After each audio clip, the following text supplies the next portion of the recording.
শাশুড়ি জিন্দাবাদ। আরে শাশ্বতদা কেমন আছেন? ওই তোমার মামা যেমন রেখেছেন। খুব যে ভালো রাখেননি তা তো। মামি ওদের উদ্ধার কর। নীল কি বলতে বলো। হ্যাঁ মানে ওই মানে ভুলে গেছি। মানে শাশ্বতদা প্লিজ।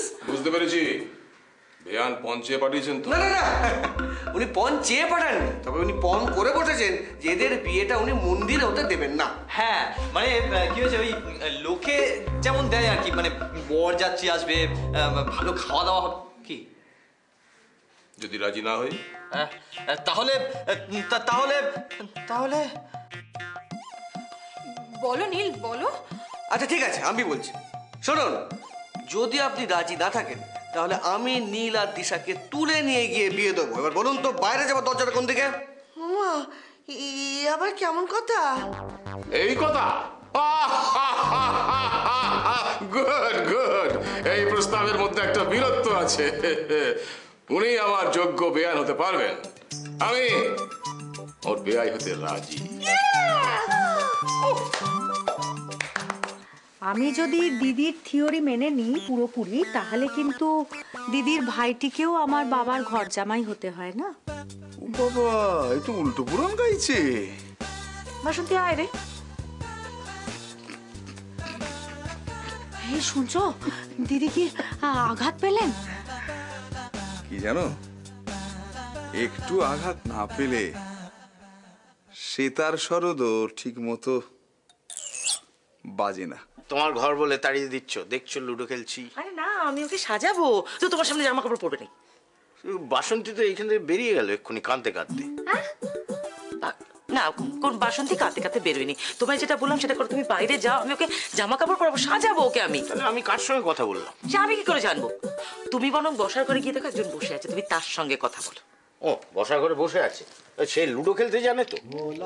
না মানে তাহলে শিখতে হবে। ঠিক আছে আমি যাচ্ছি ওই ঘরে। হ্যাঁ হ্যাঁ দেখি রে বাবা, এই না এইসব করবি না। আজকে আমি তোকে সুন্দর সুন্দর গয়না পরিয়ে সাজাবো। আমি তো বিয়ে এখনো দিইনি। না, দেওয়ার দিন তো চলে এসেছে। আহ কি ভালো ওই দিন, 14ই ফেব্রুয়ারি, ভালোবাসার দিন। আচ্ছা ওই দিনটাকে কি যেন বলে? Valentine's day. হ্যাঁ বাবা, খুব ভালো দিন। বাংলায় হলো পয়লা ফাল্গুন। হ্যাঁ গো, ওই দিনটাতে তোমার সঙ্গে আমার বিয়ে হয়েছিল, মনে আছে? মনে থাকবে না? পুলিশের মেমোরি নিয়ে প্রশ্ন, কেন মনে থাকবে না? তোমার বাড়িতে যেদিন পাকা কথা বলতে গিয়েছিল, সেদিন দরজার আড়াল থেকে তুমি গাইছিলে, মনে আছে? আসছে ফাগুন মাস, মন তাই ভাবছি কি হয় কি হয়।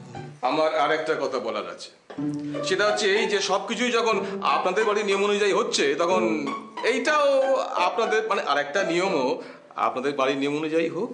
কি নিয়ম কি নিয়ম? দেখুন শাশ্বত বাবু, আপনাদের বাড়ির নিয়ম অনুযায়ী জামাইরা শ্বশুর বাড়িতে থাকে, ঠিক? তাহলে এই ক্ষেত্রেও তাই হওয়া উচিত। এই বাড়ির জামাইও তার শ্বশুর বাড়িতে মানে এই বাড়িতে থাকবে।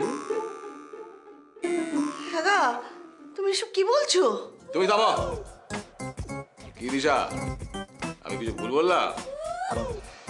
না মানে তুমি তো ঠিকই বলেছো, নিয়ম অনুযায়ী তো তাই হওয়া উচিত। হ্যাঁ বসন্ত, আরেকটা জিনিস বোঝার চেষ্টা করো, যে হারে গাছ কাটা হচ্ছে আর যেভাবে উদ্বাস্তুদের সংখ্যা বাড়ছে, তাতে শহরে এখন গাছের প্রচন্ড ক্রাইসিস। বোঝার চেষ্টা করো। তাহলে কি হবে? কি হবে বাসন্তী, কিছু একটা করতেই হবে। কিছু একটা উপায় আমাদের দুজনকে বার করতেই হবে বাসন্তী। তুই যা যা বলি সমস্ত আমাদের ক্ষেত্রে খাটে, কারণ আমরাই ঘর জামাই। আরে আরে আমি সেভাবে বলতে চাইনি। আরে শাশুড়িকে বাচ্চা, হ্যাঁ ঘর জামাই তুই অপমান করলি, নিজের বাপকে অপমান করলি। হ্যাঁ আমি ওদের সঙ্গে মিটিং করব, আমরা এই সিদ্ধান্তে আসবো যে আমরা কেউ তোর সঙ্গে নেই, তুই জাহান্নামে যা। আরে আমার কথাটা শোনো, আমি সে কথা বলতে চাইনি শাশ্বতদা।